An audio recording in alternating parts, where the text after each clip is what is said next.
and listen to yourself.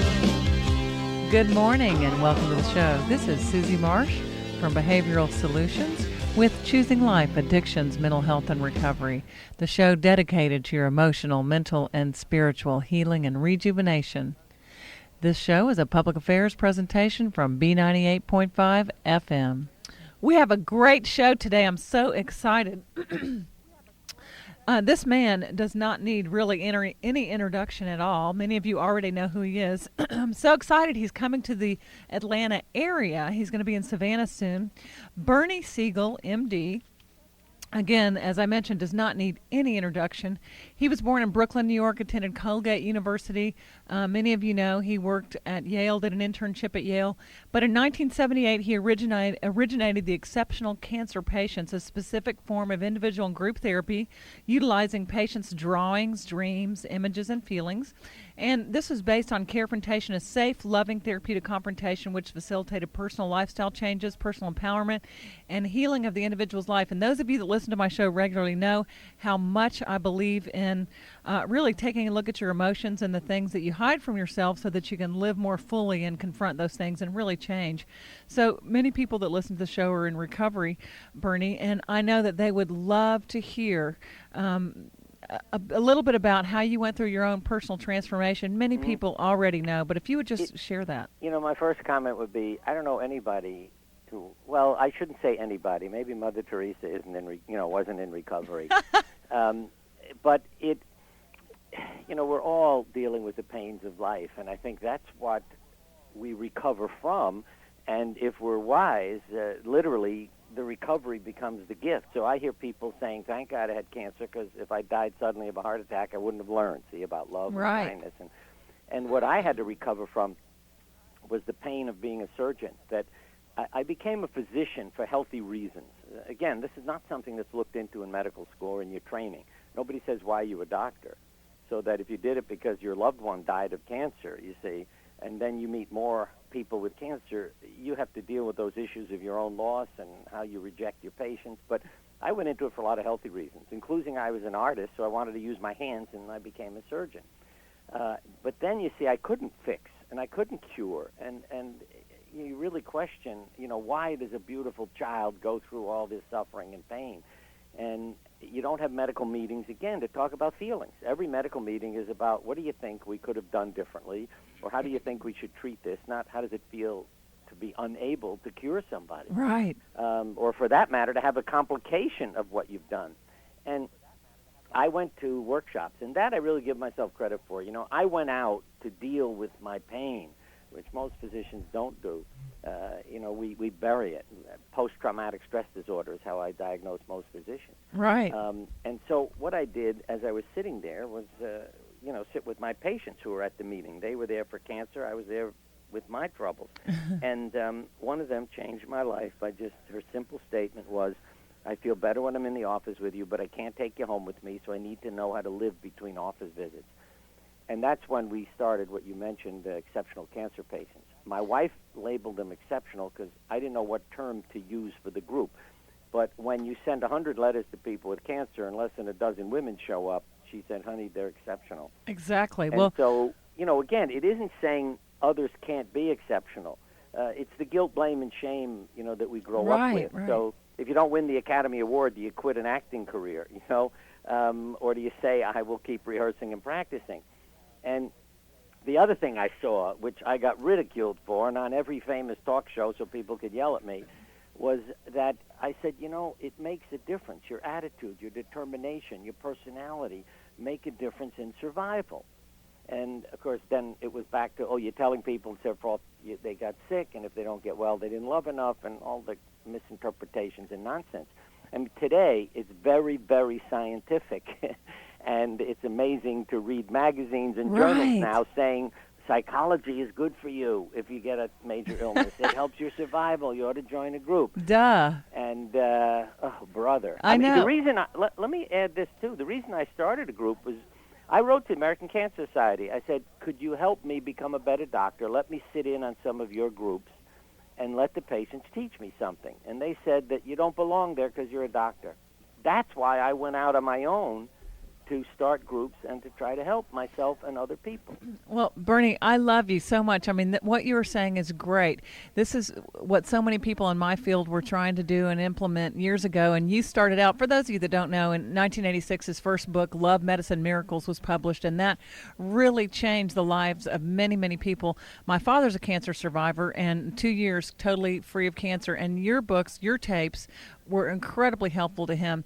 In 1989, you published Peace, Love, and Healing, and then in 93, How to Live Between Office Visits. The book we're talking about today is wonderful, Prescriptions for Living. And Bernie, what I love so much about this book is this is for those of us that have never had cancer who can live the way somebody who had a life-threatening illness had and really embrace life fully the way you learned to. Yeah, I mean, you'll notice even from the titles in my books that at first, I felt it was important. Well, two things. One is I was trying to get people to stop calling me on the phone so I could practice medicine. So I wrote a book, so that they could read. And, of course, it got me in more trouble. But as the titles change, too, because you begin to realize it isn't just cancer, AIDS, multiple sclerosis. We all have trouble. So it's how do you deal with life before you get hit in the head, and a rude awakening. And I really think about that. Believe me, every morning when I get up and go out, I have my share of problems and difficulties, but I also know how to treasure and value life. So I don't, spend the day being depressed and hanging on to all the craziness. Well, I'm so excited that we're able to do this show because you have been just a leader to many people. Got to interrupt, because what you said, I changed your father's life, and that's something I absolutely deny. See, your father changed his life. As you began to go on, you said helped him. Yes, I can only be a coach, and everybody listening should realize that. No one can change your life. You are the only one who can, but you can find coaches and directors and role models to guide you. Well, this book is wonderful. Inspirational Lessons for a Joyful, Loving Life. And I really like how you tell wonderful stories of your family, how you're so vulnerable with talking about how how you are in your family and in your relationships. And I love it if we could just start out with what it was that made you write this book for people who are healthy, who don't have cancer. Well, I would say I really, like most of the things I write, it's more because I need it. And it was just all the things, who were your teachers? Well, let me put it this way. The Sufi poet Rumi said, criticism polishes your mirror. Right. So you then see that if you're a worthwhile human being, you will be criticized by your family, your patients, and the people you work with. Okay? In my case, it would be nurses. Now, at first you may say, I guess I'm not doing anything right. I'm a terrible husband, awful father, bad surgeon.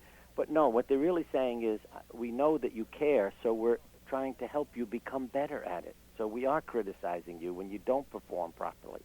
And I'd say for everybody to remember that. If you get no criticism or can't accept it, then basically you're an egotistical, hopeless individual that nobody bothers with.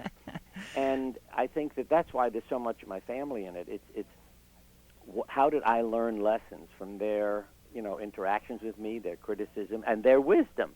And so, people have said to me, does your family know you write about them? And one of our sons heard somebody ask me, he said, well, he never even bothers to ask us, So, no, I don't ask their permission because they know it's me and our life and to go ahead and share that with the world if it'll help everybody else. Well, well, let me add one more thing. Ahead. I never stop. But, it's like if I had written a book full of parables, you see, the way the Bible has, then people would say, this is confusing. What does that mean? And so I would say I have made modern parables. These are stories that don't include any wisdom that hasn't been shared for the last 2,000 years. But if I can update it and make it a part of your life today, you go, ooh, wow. Right. And you go on from it. What popped into my head was one of the people helping me put this together and edit it said he was having trouble with his teenage daughter. And I said, well, why don't you say nice things about her when she isn't in the room? And he said, how is that going to help? I said, if you say things to her face, she'll say, well, I wonder if my father really means that. But if you say it when you don't, she thinks you don't know she's in the house, she's going to say, that's an honest statement. He didn't say it to make me feel better. So I just read that chapter this morning. That's wonderful. Yeah, those are things that have happened to me. I sat in a room and my father thought I had left the house and heard him say nice things about me. And I thought, wow, he really means that because he thinks I'm outside. It's so true. Deepak Chopra said about your book, I regard Bernie Siegel as one of the greatest healers of our time. After having read Prescriptions for Living, I'm convinced that reading a few pages of this book every day will help anyone stay inspired, vital, energetic, and healthy for life. I have to agree, and I really love that. I work so much with parents and adolescents and teens in trouble, and I agree 100%. They're only going to believe half of what their parents say, but that's such a great practice to encourage them from behind their back. And today, really, I often say the sickest people I know are high school students. That's horrible. And giving them self-esteem, self-worth. You know, something I read the other day, I'm always saying to people, please take as good care of yourself as you do your beloved pets. Because I meet people whose pets get asthma, cancer, and they start smoking outside and writing articles to pet magazines saying, don't kill your pets anymore. We're smoking outdoors. They are continuing to kill themselves, but taking care of their beloved. So, and then yesterday I was reading this. Maimonides, who I believe lived in the 1600s, said this: if a person took as good care of himself as he does of his animals, he would be saved from many illnesses. And I thought, wow, there's another one where I haven't come up with anything new, you know? And it's where our love is. And if you haven't been parented properly, if you've had trouble with teachers who made you feel like a failure, if you don't have a God who you feel is loving, but, you know, fundamentalist religious rules that make you feel like a sinner, you're going to be in big trouble in terms of how you care for yourself. And I think basically most addictions are a search for that kind of good feeling, to love, the spiritual. But it never comes out of cans, bottles, or packages. You know, exactly. It can't.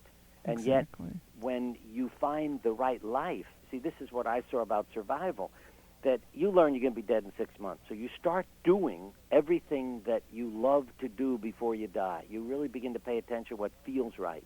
You're not worried about saying no to something. And then 6 months later, you have never felt better. So that's physiologic. You know, it's why, I really think it's why bacteria resist antibiotics. Cats don't have trouble with the AIDS virus. And people have all these problems resisting illness, and it has so much to do with our lives. And, you know, Monday morning we have more heart attacks and suicides. So if you love what you're doing, and especially if most people have had this experience, think of what makes you lose track of time. And when you are doing something, when you have no sense of time, you're not in your body. I mean, you're in a trance state, so you have no aches, pains, and diseases. And think, well, again, to quote 90 and 100-year-olds who are busy working and were written up in a little book, they said, we're too busy to die. Right. But you see, they didn't say we're too busy to work, you know, working. They're busy doing what feels good.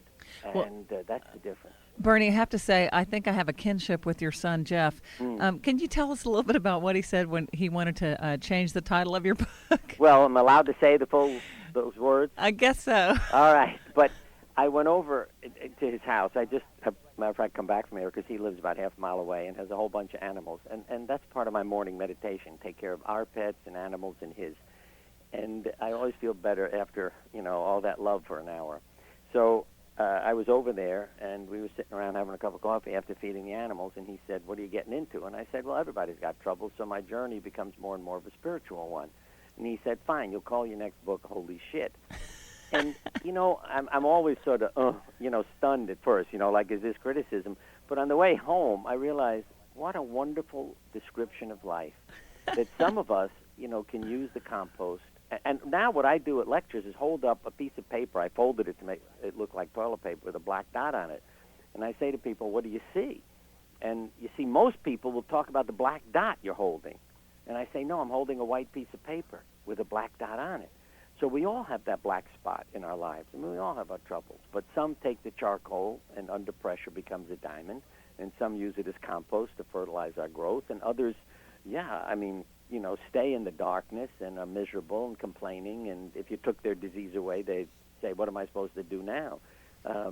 And I refuse to live in that darkness. I'd rather use it to guide me to the light. Well, I related to that in two ways. Number one, I want to be sensitive to slights. And it's so great when you have a family that won't let you take yourself seriously. And he teases you so well. Yeah. I love it how he said he wanted you to call one of your books Out of My Mind. Oh, yes. That was another one, right.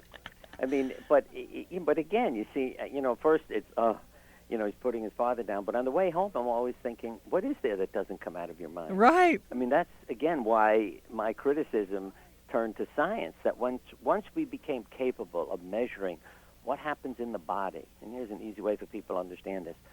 You take actors and actresses, you put them on a stage, and you draw their blood while they're performing.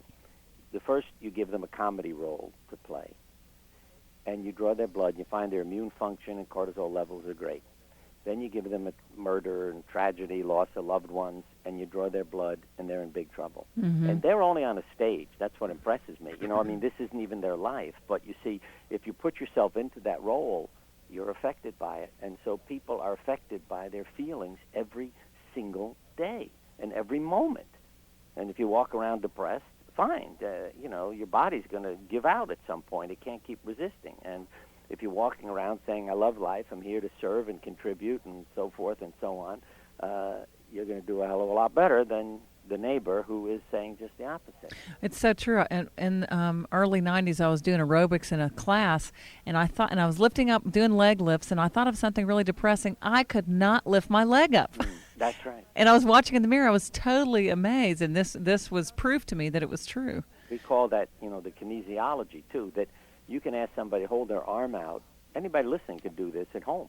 Just hold your arm out straight, see, and then think of something joyful, loving, and have people push down on your arm, and you'll be amazed how strong you are. Then think of something that's very upsetting or disturbing to you, or a relationship that's difficult, and have them push down on your arm. And try as hard as you can to hold it up, and you will watch how you grow weaker because of what your mind is thinking about. It is. It's amazing. We went snowboarding in Colorado recently, and I kept feeling all my aches and pains until I finally had a good run. And then, of course, I didn't feel any aches and pains. Right. As I said, like when you lose track of time, when you're in that moment, you're not in your body. Right. I mean, it's a totally different state. And if we drew your blood at that moment, your endorphin levels and other things are altered, so you don't hurt. And 10 minutes before that, I wanted to quit. That's right. Prescriptions for living, we've kind of covered it, but how do you think it differs from your previous books? Well, the thing that popped into my head, again, was that chocolate ice cream story, to try to get people to really understand that. Because I read about a monk who was asked by his students what he would do if he had 15 minutes to live. I love this. And he said, I would continue to work in my garden. And I was not impressed with that because, I don't want to spend the last few minutes out there tidying up the garden. Again, I asked Jeff, what would you do? And he said, I'd buy a quart of chocolate ice cream and eat it. And I thought, there's an enlightened young man who knows what would feel good. And then somebody said to me, maybe you're being too harsh on the monk. What if his chocolate ice cream is his garden? And at that moment, I remembered a landscape gardener that I had operated on. And John had extensive cancer. I could not cure it at surgery, but he refused treatment because he said, it's springtime, I want to go home and make a beautiful world. And so if I die, I'd leave a beautiful world. Aww. John died at age 94, never having had any further treatment for cancer and never having it reappear in his body. And, when I thought of that, I realized this man spent the rest of his life making the world beautiful. I mean, if you met him, you'd know. When we went to his 60th wedding anniversary, my wife and I mean, the room was filled with all of these people whose lives he had touched, and then many doctors, too, who had learned from him. And it was just so wonderful being there with him and his wife. And I'd say to people, go live your chocolate ice cream. My mother taught me that, but, it doesn't stick in your head as a kid. When you have a decision to make, you say, Mom, what should I do? Where should I go to school? And she'd say, what will make you happy? She was always saying, what feels right for you? Not what do you think, or what will impress the neighbors, or where will you make more money. It's what will make you happy. That's wonderful. And the other thing my mother always said that I would tell people to carry with them is that, if you said, Mom, I just had a big problem today, because as a teenager, this used to drive me nuts, and she'd say, oh, God is redirecting you, something good will come of this. And my feeling was always that my mother was not in touch with reality, because you got to help your kid out. What do you mean God is redirecting me? But I began to see that many of the things that I wanted that I didn't get, and then was upset, I ended up better off because down the road, it could be 6 months, it could be a year later, but something would happen, and I'd say, wow, if I hadn't, run into that problem, I never would have been in this situation. Exactly, and that, So, like many... I began to learn. And but think about it. If a kid grows up thinking about God's redirection, see, not, well, let me jump back, because if you grow up in a blame, shame, guilt family, you're the problem. Say, if I'd come home, my mother said, well, you are an inadequate kid, so you got into trouble. But that I never heard, see. Mm-hmm. So I was a loved child who may have done some dumb things, but that was my actions. See, that could be corrected. And I think, again, 3/4 of the people grow up in a home where they are the problem, not how they behave and act, but they are the problem. And that's tough. You have to reparent yourself or find someone else who teaches you that you are a child of God and worth loving and, helps get you over that. Shame and self-hatred is the biggest thing that I work with my clients on, because it seems to be the core of almost every illness. Absolutely. I say to people, how would you introduce yourself to God? And if you tell your profession, God says, come back when you know who you are. If you say you're got 4 kids, come back when you know who you are. And it is really, this is what I see again. Cancer and AIDS patients, confronting their mortality, have no problem saying, I'm God's child, and have no problem looking in the mirror and seeing a beautiful person. Mm-hmm. But, the rest of us look in the mirror and we're full of criticism and, what we do to ourselves. It's amazing. Well, the book is Prescriptions for Living, and Bernie, you have such wonderful stories in here. You talked about the day you came into being and stopped being Dr. Siegel.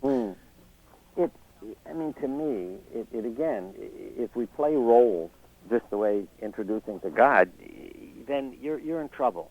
You're living, you've given up your life to live a role, and what everybody else expects. And as Dr. Siegel, of course, you should cure everybody and fix everything, and it doesn't work. So Dr. Siegel is the professional who doesn't show that he's human. And I realized I needed to be Bernie, that there were times my patients could restore me, that it's not fun saying to somebody you have cancer, and that I needed a hug. And I used to say, I need to hug you. It took me a few years to realize I was saying I need, not you need a hug, but I need. And patients would restore me, and I began to learn. That way we all feel better. We're all capable of giving. It isn't just, the healthy people who can love. It isn't about our bodies. It's about our spirit and our soul and sharing our pain. And so I didn't have to be perfect. I didn't have to cure everything. And I could be part of a team with the patient. As one woman said, a mutual investment society, that we each invest in the other.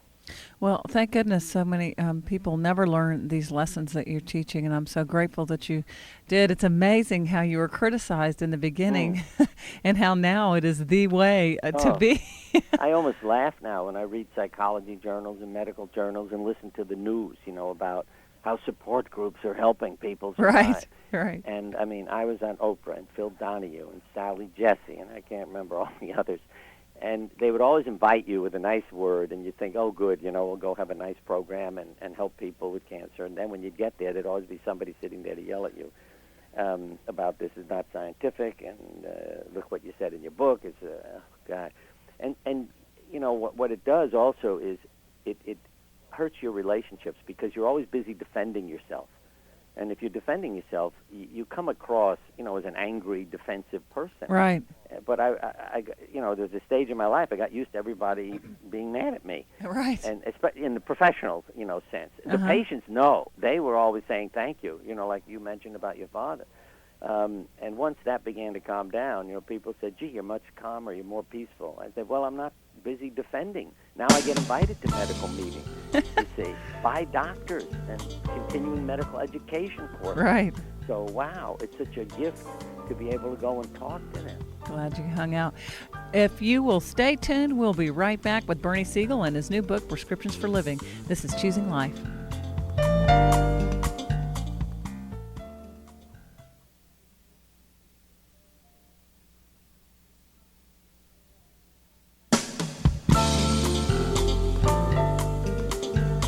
Welcome back.